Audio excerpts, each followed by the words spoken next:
A scenario that I am concerned about is that he will annex large portions of Ukraine, announce that Russian nuclear doctrine, supporting the use of nuclear weapons in defense of attacks on Russian territory, applies to the annexed terrain, and then either therefore say explicitly or imply that continued counteroffensives will trigger nuclear attack, hoping to stop continued counteroffensives. That's the likeliest scenario that I see right now for what would be a threat followed possibly by actual use of a nuclear weapon in Ukraine. And it worries me a lot.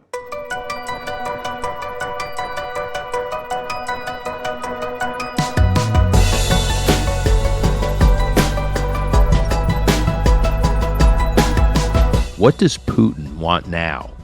What are his objectives at this point in his war against Ukraine? And what are Ukraine's objectives? And what are the objectives of the United States and Europe? After all, the goals of different leaders in wartime often evolve based on battlefield developments. In 1939, Britain went to war to defend Polish independence from Nazi aggression. But the objective changed. Among other things, it became a war to topple Hitler and bring down the Nazi regime. Or consider how much America's war objectives in that war had changed from 1941. Retaliating for Pearl Harbor and trying to contain Japan's expansionism in Asia. But by 1945, America's objectives in World War II had changed a lot.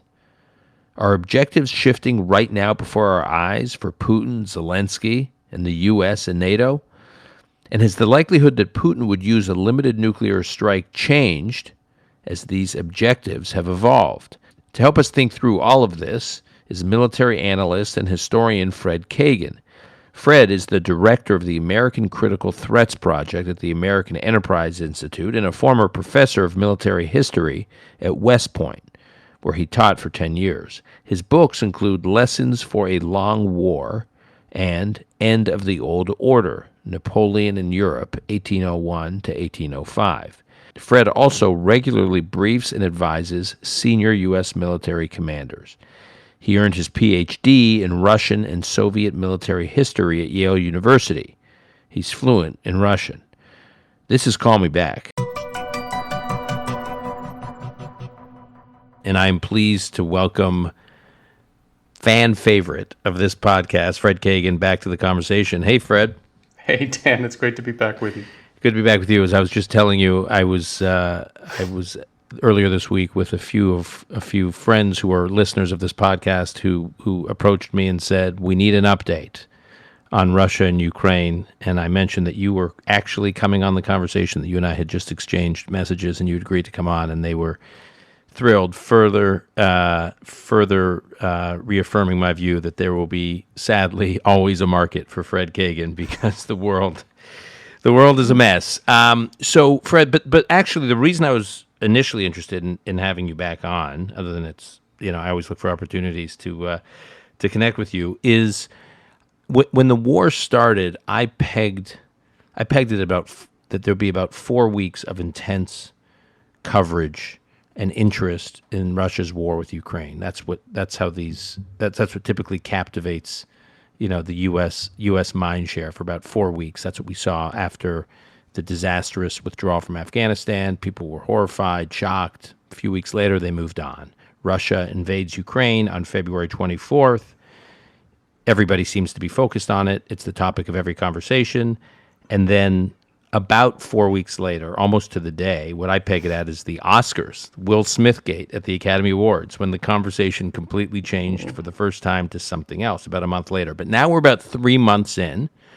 And interestingly, public support, if you look at the polling, including among Republicans and Democrats, remains high for the cause of Ukraine and for helping Ukraine defend against Russian aggression. So public support remains high, and yet it seems like we're becoming increasingly disconnected from the day-to-day, minute-to-minute developments that are shaping headlines. So before we get into the main topic of today's conversation, I just want to get a sense from you. 3 months in, where are we in this? And I guess I'll pivot off just a couple of days ago, May 9th, President Putin held the annual parade in Russia to mark victory over the Nazis in World War II.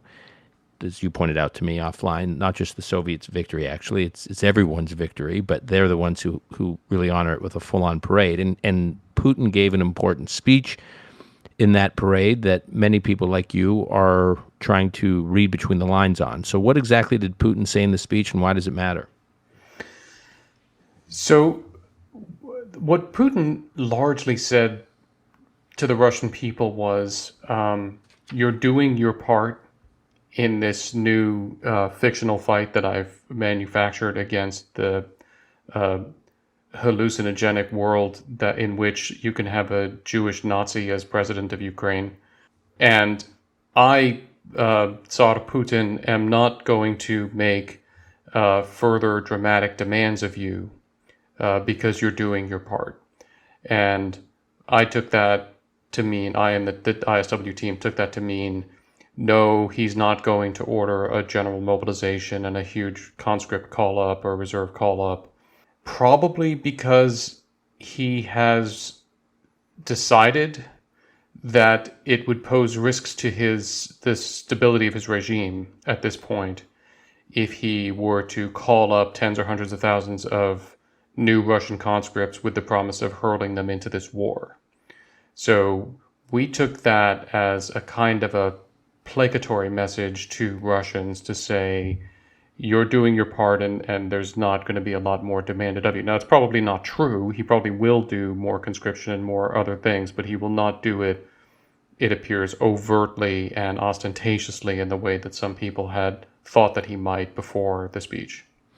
And in terms of a battlefield assessment of where we are now 3 months in, and I know there's a lot of work that you're involved with at the Institute for the Study of War and the Critical Threat Center at AEI. So can you just give us a basic assessment of where things stand now?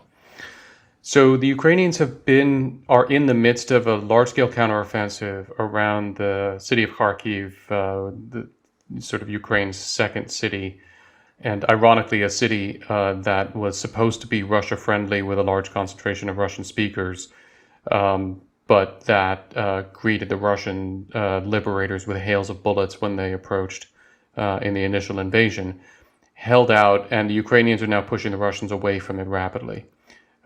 So today, I think, was the first day in a long time when there were no artillery attacks on the city of Kharkiv itself, in part because the Ukrainians have pushed the Russians far enough away from the city that they're out of range of large parts of it, and in part because the Ukrainians have given them a whole other set of problems to worry about and things to use their artillery on, which involve maintaining any presence there at all. So that's a big deal, because getting Kharkiv secure will take a lot of pressure off of Ukrainian defenders, and allow people there to start rebuilding their wrecked lives and cities. So we think, and our update today will capture this, that the Russians are maybe scaling down their military objective even further to focus on just trying to encircle the cities of Severodonetsk and Lysychansk, and then presumably try to force them to capitulate. And candidly, Dan, first of all, I'm not sure that the Russians are going to succeed even in that lesser objective. If they do manage talk about downgraded objectives if they don't even succeed at that. Yeah. Well, that's right. And even if they do manage to complete that encirclement, I'm skeptical that they would be able to hold it for long enough against Ukrainian counterattacks, actually to force those cities to surrender or to storm them. So it's possible that the Russians will end up taking Severodonetsk and Lysychansk, but I'm skeptical. Our current running assessment is that is probably going to be about it for what the Russians are going to be able to do in terms of offensive operations, unless something changes really dramatically. In terms of how do we quantify where things are, what do we know? What information is publicly available? Obviously, again, the Institute for the Study of War is doing a lot of important research, information collecting from public sources and analysis. What do we know about Russian casualties and Ukrainian casualties? So I don't know anything about Ukrainian casualties because we don't track that. On Russian casualties, I think I've seen Ukrainian numbers that are as high as 23,000 killed. At this point, Ukrainian sources Ukrainian of sources saying analysts, that right? that there are as many as 23,000 Russians killed. I would be prepared to buy upwards of 20,000 dead Russians at this point. And let's just contextualize that in two ways for a minute. The Russians lost about 14,000 total in the Afghan war. The Soviets did in 10 years. So that would be 20,000 in 3 months. With a much bigger population, Right. Yes. because there's the whole Soviet Union. Yeah, the Russian population was twice as large as Russia's Right. now.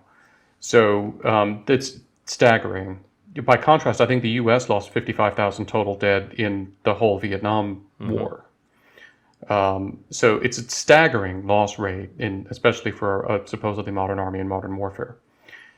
But then there's a normal, pretty reliable rule of thumb about injured in relation to dead in these kinds of wars. And it's usually you have about a 3-to-1 ratio of injured badly enough not to be able to return to duty, which is the standard, is usually about 3 times as many as there were dead. So if there were 20,000 dead and that ratio holds, then there should be about another 60,000 injured severely enough not to return to duty. And some of that, probably a sizable proportion of that, is going to be life-changing injuries, amputations, serious, just really. So not just injured badly enough not to return to the military, but their lives are permanently altered, if not ruined. Right. I mean, I don't know what the percentage is, but it's going to be not insignificant. Right. So that's, if you want to cut it down and say even all in, it's only 60,000 killed and injured. The Russian starting invasion force was estimated to be about 190,000. So you're coming up on 33% casualties, which is just catastrophic. It's catastrophic. Yeah. And in terms of, is there any way to quantify, assets, major military assets destroyed? There are people have done it. We don't. There's a category of Russian equipment loss that has unfortunately been shrinking, which is that the Russian troops had around Kyiv donated a lot of equipment to the Ukrainians, and that had been a major source of resupply to the Ukrainians, was equipment that the Russians just ran away from. That phenomenon has diminished, but the Ukrainians are still destroying a lot of Russian kit. I don't know what the numbers are, but they're high. Okay, so now I want to talk about objectives, which is what I'm most interested in for purposes of this conversation, and that is to say, we all have a theory about what every party's objectives are when a war begins, and then our theory about those objectives may change, and which is very common.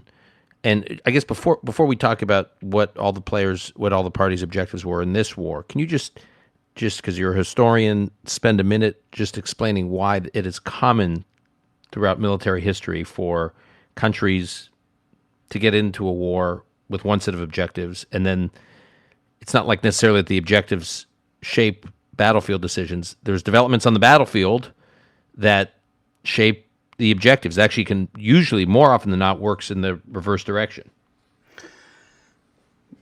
Look, it's I don't say usually, it's often interactive, that you go to war for the purpose of achieving a specific set of objectives. And you think that you are going to have to pay a particular set of prices in order to achieve those objectives. You get into the war, and any of several things can happen. You discover that if you want to achieve those objectives, you're actually going to have to pay a much higher price. And so you might decide that actually, okay, well, I don't want to pay a higher price, so I'll accept a lesser objective. You might get into the war and discover that actually you pay a much lower price, and then you might ask yourself, you might either say, okay, great, I'll take that objective at a lower price, or you might say, well, if I'm only going to pay a low price, then maybe I want more, and maybe I'll pay what I was prepared to pay and try to get more for it so your objectives can grow. That also happens.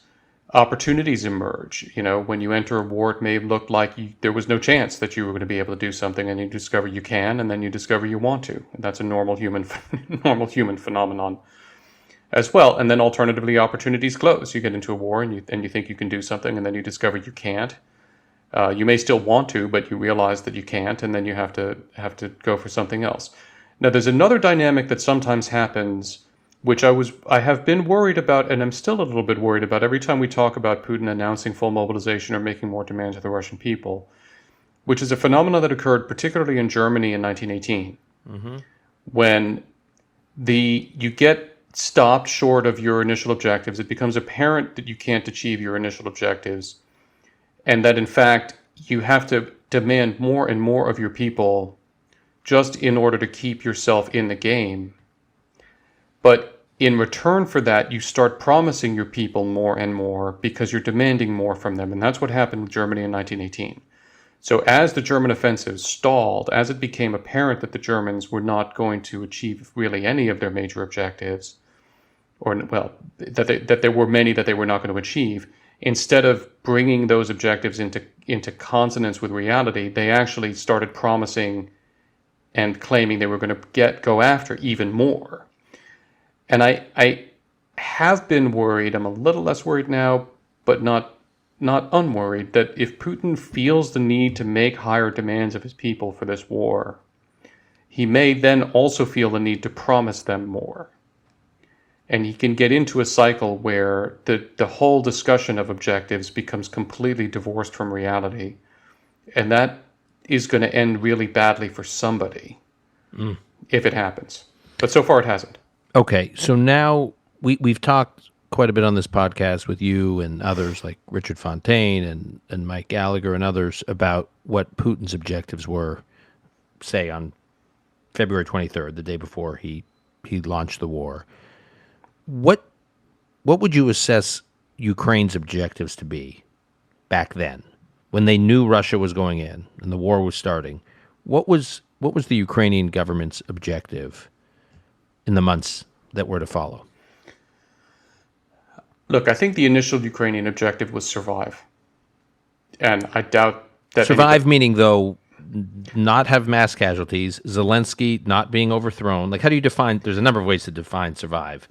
Their border on the east not being moved too far west. I really would be surprised if the Ukrainian government had formulated any clear notion other than survive. Because that was not clear that they were going to be able to. And in fact, the West had largely written that off as an option. So the Ukrainian, as I've said many times, it is noteworthy, not surprising to me. It was surprising to some people and very surprising to the Russians. When the Russians invaded, the Ukrainians didn't do a whole lot of thinking, except about how they were going to kill Russians efficiently and how they were going to try to hold as much ground as they could. I doubt that they were thinking about what their war objectives were.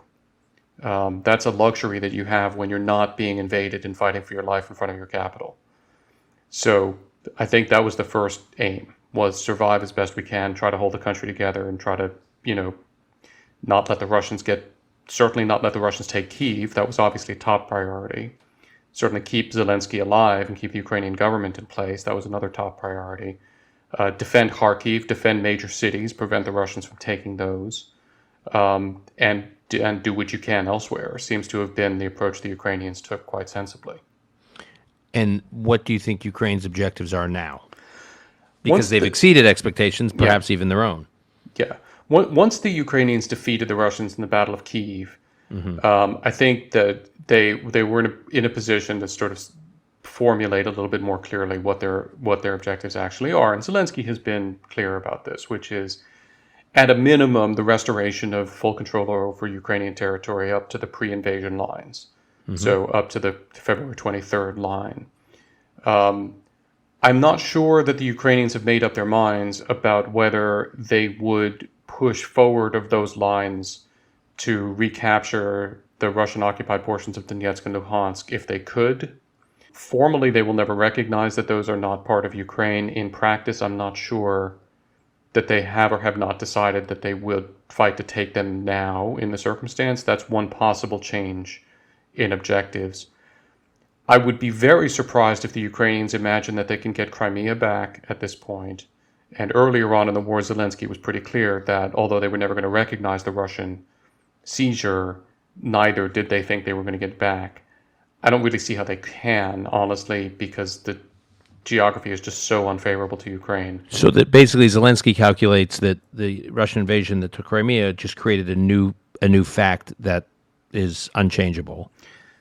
Look, I don't think he or any Ukrainian government that is not a Russian puppet would ever recognize the annexation.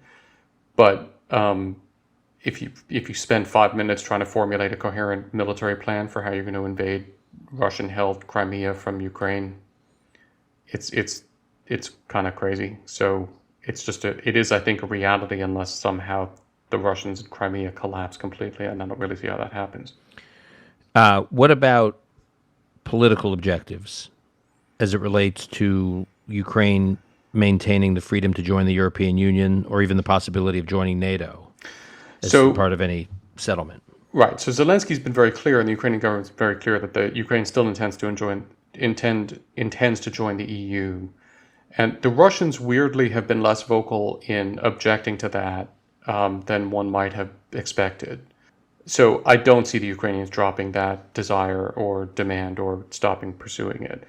Zelensky's also sort of conceded that NATO accession is extremely unlikely, and he's floated the idea of taking that off the table in return for bilateral security commitments to Ukrainian defense from individual NATO states. Not all of them, the US, Britain, Germany, and so on. I think that Zelensky and any Ukrainian government is very much going to want to have security guarantees from the West, and I don't think that a Ukrainian government would promise the Russians or sign any treaty barring Ukraine from seeking such agreements. And at this point, candidly, I don't think it's likely that the Ukrainians will change their constitutional commitment to joining NATO either. That was looking like, it might be on the table when things were going much worse for Ukraine. But at this point in the war, I don't know the Ukrainians are going to see the need to do that. And as it relates to Russia's objectives, we've talked about them on the podcast, but they include overthrowing Zelensky and his government, occupying all of eastern Ukraine, possibly occupying all of Ukraine, and basically just reducing the country to a client state, like it's Russia's relationship with Belarus. Where do you see Russia's objectives now relative to February 23rd, 24th? Well, look, let's start, Dan, by saying there is no such thing as Russia's objectives. There's Putin's objectives. Fair enough. Putin's objectives are unchanged. Even in this? Absolutely. Okay, explain. Putin's objectives are unchanged. Putin has articulated the strategic, the theological, the historical, the emotional, the every other adjective you could imagine explanation for why Ukraine as a whole must be part of Russia and cannot exist as an independent state. The art of being Vladimir Putin is never walking back from a series of statements as dispositive as that. The fact that the Ukrainians are humiliating him will only be increasing his determination to redress and avenge that humiliation at some point in the future. And we need to get this through our heads. There is no negotiating with Putin at the end of the day about his objectives over Ukraine. This is for him at most a temporary setback. But he will never give up the objective of gaining full control over Ukraine. And in fact, after this humiliation, he will be more determined than ever to avenge it over time or to ensure that his successor can avenge it. That's not going to change. Well, okay, but there are new facts on the ground as far as for him to consider, not the least of which is the robust Western economic response, right? So certainly one of his objectives now is for relief from trading and financial and economic sanctions. So he may have to give in order to get that relief, and seeking that relief was unlikely one of his objectives when all of this started. Sure. He now has a bunch of additional objectives having to do with additional problems that he's created for himself. But when we talk about what does he have to give, he doesn't actually have to give a change in his objectives. He has to give a change in what he says his objectives are. In other words, he has to persuade us that he's changed his mind and that he's changed his objectives. And that's why I go straight to the heart of the matter up front and say he's never going to change his objectives. He might change what he says if he thinks that he can snow us again And if he thinks that he can persuade us that no, he's serious, this time he really does mean to keep his word when he never has in the past, and we might be foolish enough to go for that, and it's a danger that I think we really need to guard against. But in terms of, ask yourself this question. So Putin gets up tomorrow and he declares a halt to the war, and he says, okay, I'm good, I'm going to withdraw, I'm never going to attack Ukraine again. I'll make a solemn oath on the Bible in the holiest church in Moscow that I'll never do this again, and so you should lift all the sanctions tomorrow. Would you trust him? Right. Of course not. No, it's a temporary, it's a pause. Yeah, exactly. So we just need to understand this. He has an ideology here. He has preached it for 20 years. It's gotten really shrill in the lead up to this war. All of his people repeat it. And back in the old Cold War days, we used to have these arguments about did the Soviets really believe in communism? To which I always responded with two answers. One is, does it matter? And two is, how long do you really think that as a human being you could go on saying something over and over and over again and never believe it?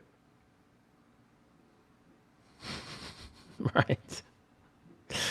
Right. It's like take these leaders at their word. They. Okay. So what are, in light of what you're saying, what should U.S. objectives be?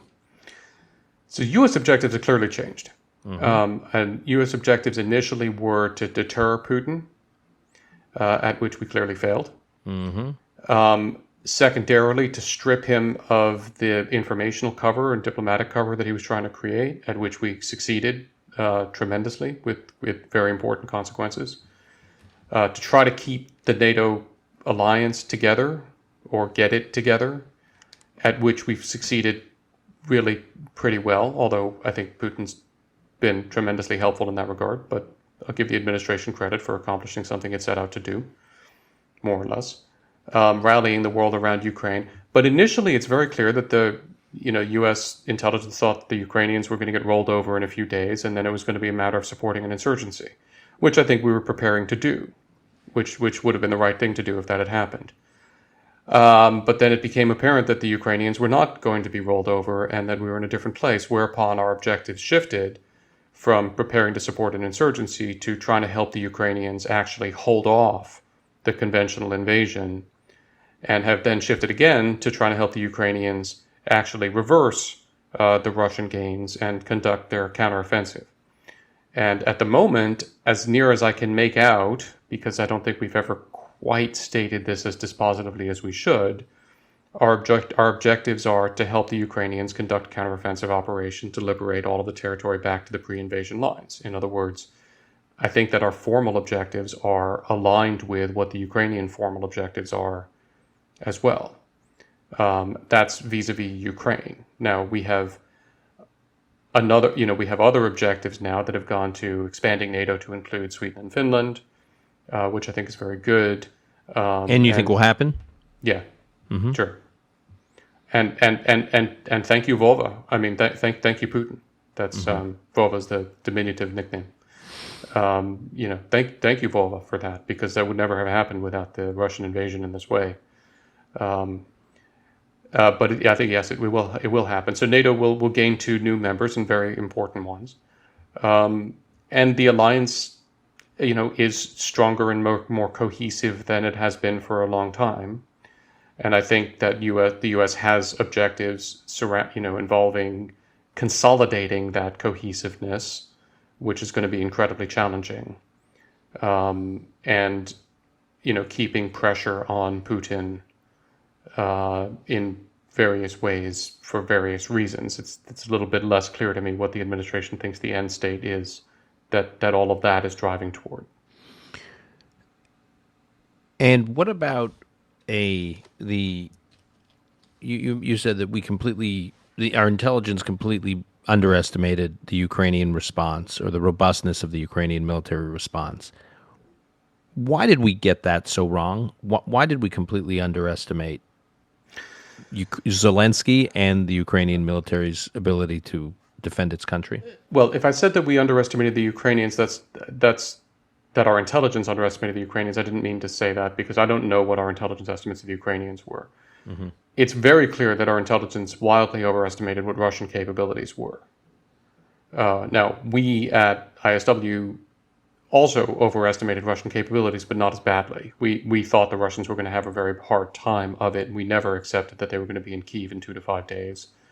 But we didn't think that the Ukrainians would be able to just stop the invasion. And the real issue there was, look, it turns out that Russia had a Potemkin military. And the scale and the magnitude of that was just not visible. It certainly wasn't visible to us, and apparently it wasn't fully visible to the intelligence community either. Why hasn't Russia been able, I mean, in that vein, why hasn't Russia been able to maintain a campaign to gain air superiority over Ukraine? I mean, it's like... Dad, I've got to laugh every time I ask this question because I can't explain it.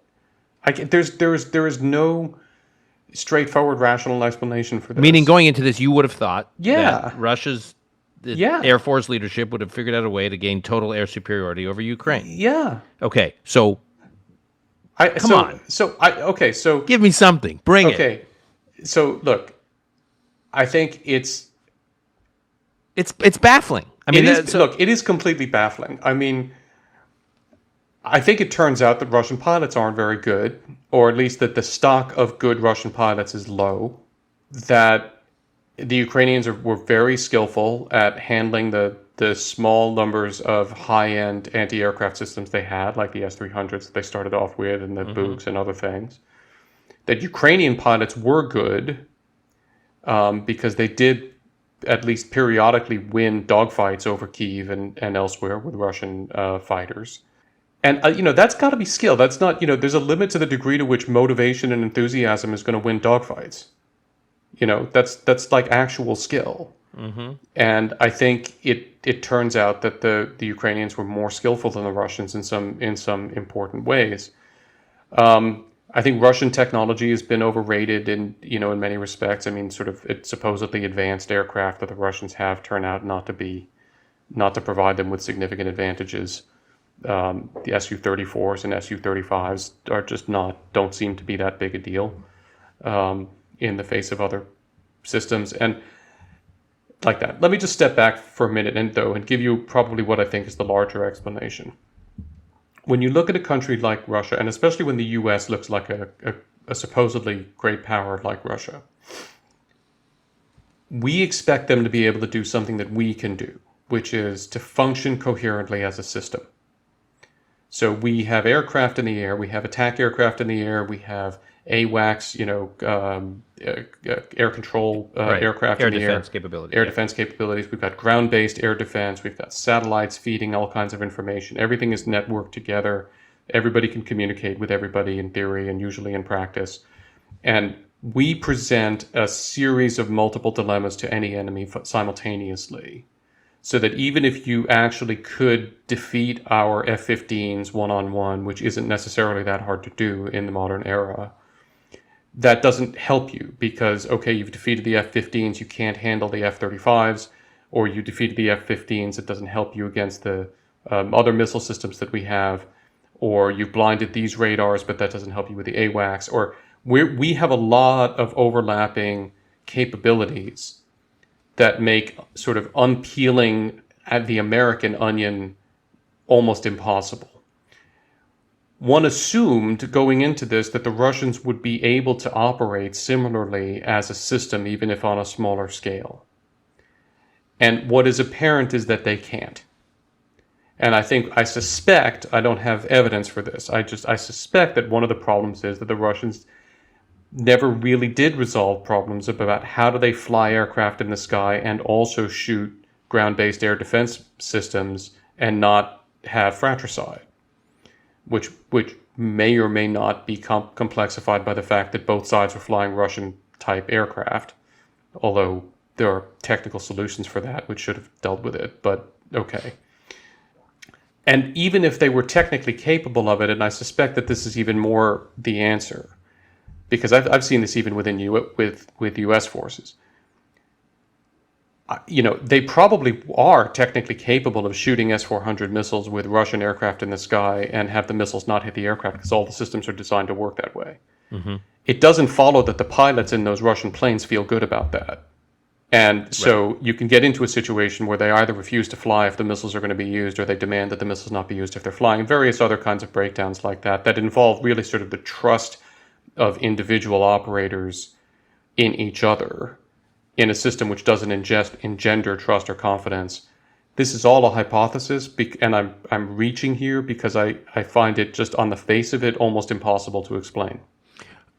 There's been a lot of press coverage and commentary about the number of Russian generals that have been killed in action. You hear the numbers: 8 generals, 10 generals, 14 generals. I mean, I can't even keep track, and I don't even know how accurate or current the numbers are.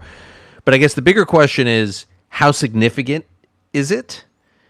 And well, let me ask you that question first, and I'll ask you my second question. How significant is it, if you believe any of the estimates? Well, I don't have to believe the estimates. We know who was killed, and we know which one's the Russian. And in fact, ISW just published day before yesterday, I think, the fantastic laydown of the Russian command, which prompted this question, which we will put in our show notes, by the way. But thank you. Go ahead. Yeah, no, it's an amazing piece of work that the team did, and it lists all of the generals that we know who were killed, that were reported killed, and also, by the way, those who were arrested, which is a not insignificant number. We know a lot of this is well established, and I don't know the numbers offhand, but it's significant, and it is significant. So, look, on the one hand, it's the Russian officer corps has become a great opportunity for upward mobility. I mean, really, this career advancement for mid-level officers is prospects are pretty good. It's a very flat hierarchy in a sense. It's getting flatter every day. It's like Silicon Valley. Right. Right, Silicon Valley in a Mad Max kind of world. Right. Is it significant? Yes, it is. It is significant. Anytime you have the death of a senior officer, it's traumatic for the unit. Anytime you have somebody else have to step up into that role, it's traumatic and disruptive, and it's hugely demoralizing when you're losing officers that senior. It's an indication that something is badly wrong, especially when you're losing them in large numbers, as the Russians have been. So now, I've also seen people rightly quip that the Ukrainians might be doing the Russians a favor in a Darwinian sense, since the Russian commanders were evidently so incompetent that they got into this position in the first place. The upward mobility might not be a bad thing for the quality of the Russian army over time. So the Ukrainians are hoping to upgrade the quality of the command. Right. Okay. If you think that the guys who are replacing them are any better, which is an open question. Debatable. Right. But I suspect what your second question would be is, what is this a symptom of? Right. Right. Yeah. And it's a symptom of a number of phenomena, I think. One is that, the Ukrainians early on in the war took to using a Lord of the Rings reference to describe Russian soldiers as orcs. One of the great moments of Ukrainian quippery in this war I really enjoyed was after the Battle of Kyiv. They described the mopping up process as chasing after lost orcs, because the Russians had left soldiers behind. Well, orcs don't have a whole lot of independent initiative and judgment, and neither do Russian soldiers, it appears. So if you want to get Russian soldiers to do anything that's hard and complicated, and increasingly to get them to do anything that's risky, like actually try to fight this war, you kind of have to stand on their heads. And that requirement to actually be in forward headquarters telling subordinates precisely what to do if you wanted to and watching them do it, if you wanted any of that to happen, is one of the things that drew Russian officers forward so that they couldn't just sit back in rear headquarters. They actually had to be there watching their probably brigade, commanders actually issue orders and make sure that they were followed out, because it wasn't happening otherwise. There are technical issues here too, which is that there was supposed to be this super duper high tech encrypted satellite radio communication system that the Russian command was supposed to use.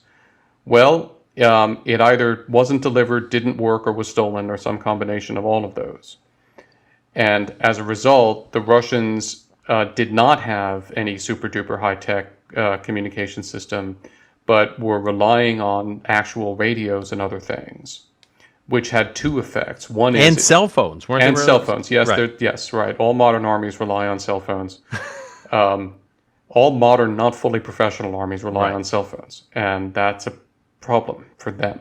It's an advantage for us that we don't have to do that. And it may help explain why they have been reticent to engage in full-scale cyber attacks, because It's jam up their possible. communications inside Ukraine. It is possible, although, I mean, that's a whole other conversation Right. about that, and probably other people than I can speak more intelligently to it. But the use of radios has two effects. One is that you have to come into radio range. It means that those are not, if you're not communicating by satellite, then distance of signal actually matters. And so the Russians were clearly drawn onto the battlefield, also the commanders, so that they could be in radio range of their forward units.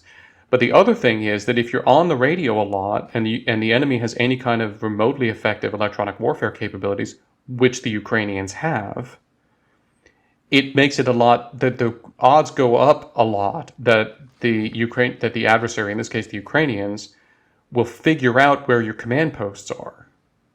And the Ukrainians were able to do that. And so they were able to identify where the command posts were. And because they were so far forward, they were also able to hit them and to do it while Russian commanders were there. So, I mean, it is symptomatic of multiple systematic breakdowns of multiple systems in a really catastrophic way. Last question before we let you go.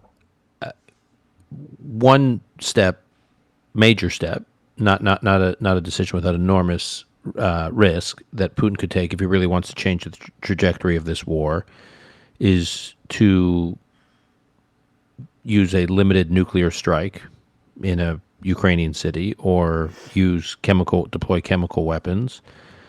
My first question is, what is the likelihood of each of those scenarios? And then how do you think Putin calculates the risk reward on using those tools?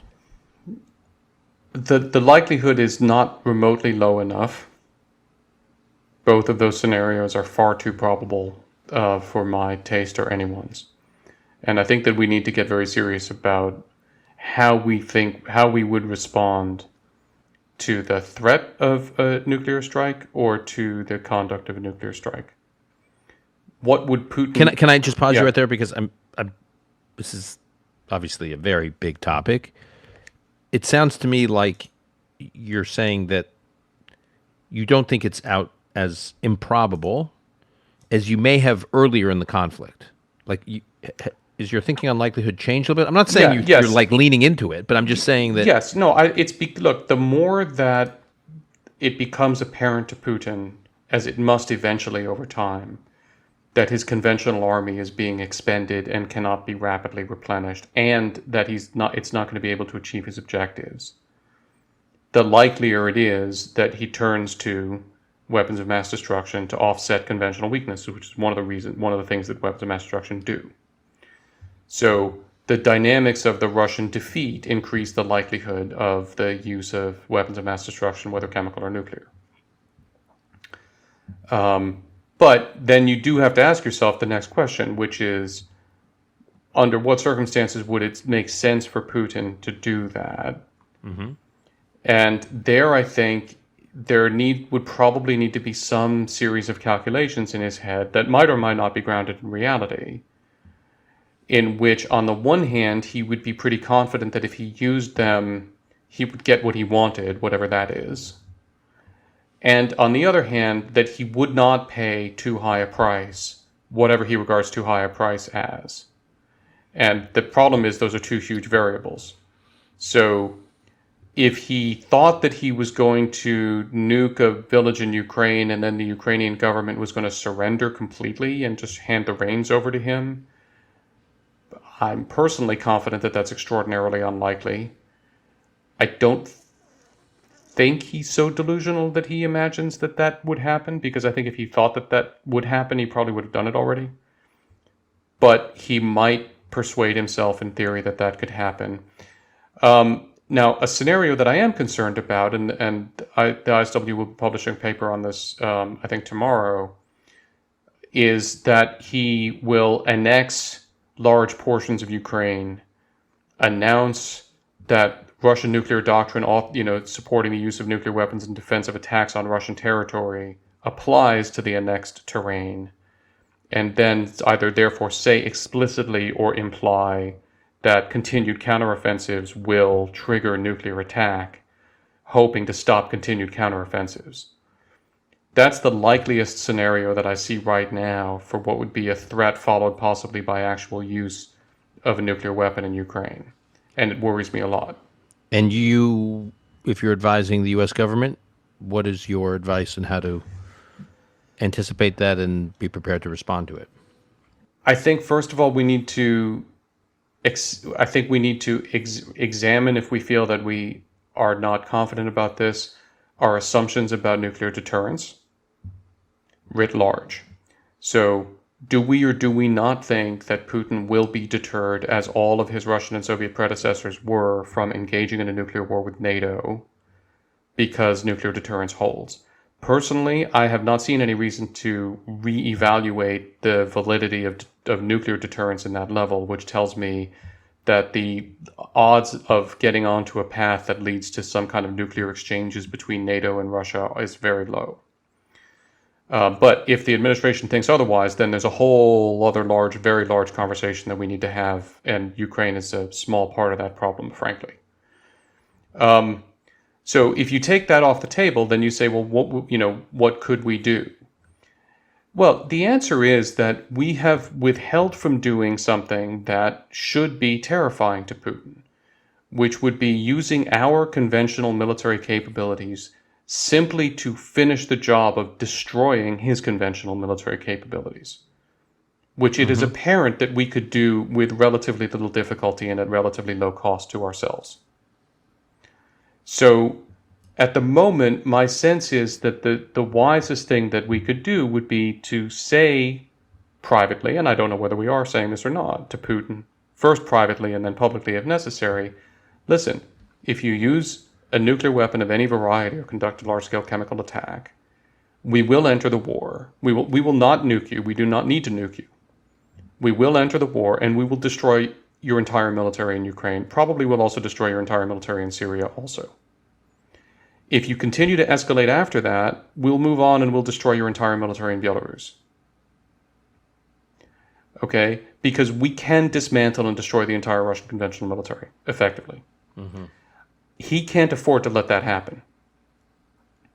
Now, that's a very dangerous path for us all to be on, and I understand very much why everybody would be reluctant and reticent to get into any such conversation, but we have to flip this around and face up to the other side of the dilemma, which is, if we allow Putin to establish that the threat or use of a tactical nuclear weapon in a third country is sufficient to deter us from defending that country, is sufficient to force that country to capitulate, then we have established a new rule in international order, which is everybody better get themselves a nuclear weapon, and everybody better be willing to use it.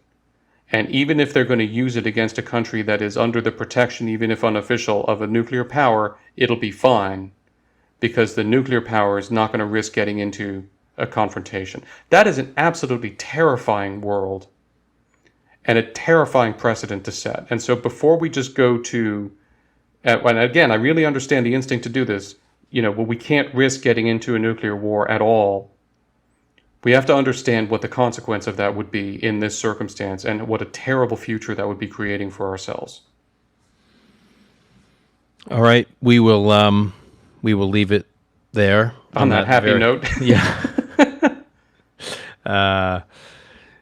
That moment of quite a lot of darkness and doom, but that's okay, because we'll have you back, and at some point we're going to get you on a much more upbeat note. But Fred, thank you for like I said, a number of people were asking for us to return to this topic, and one I care a lot about, and they specifically wanted you. They want more Fred, so we're going to be calling on you again.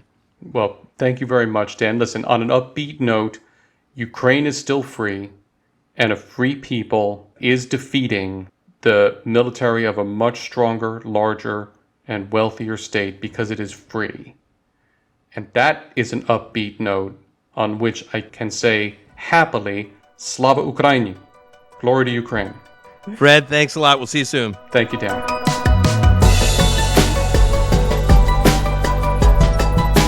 That's our show for today. To follow Fred Kagan's work, the easiest way to do that is to go to aei.org.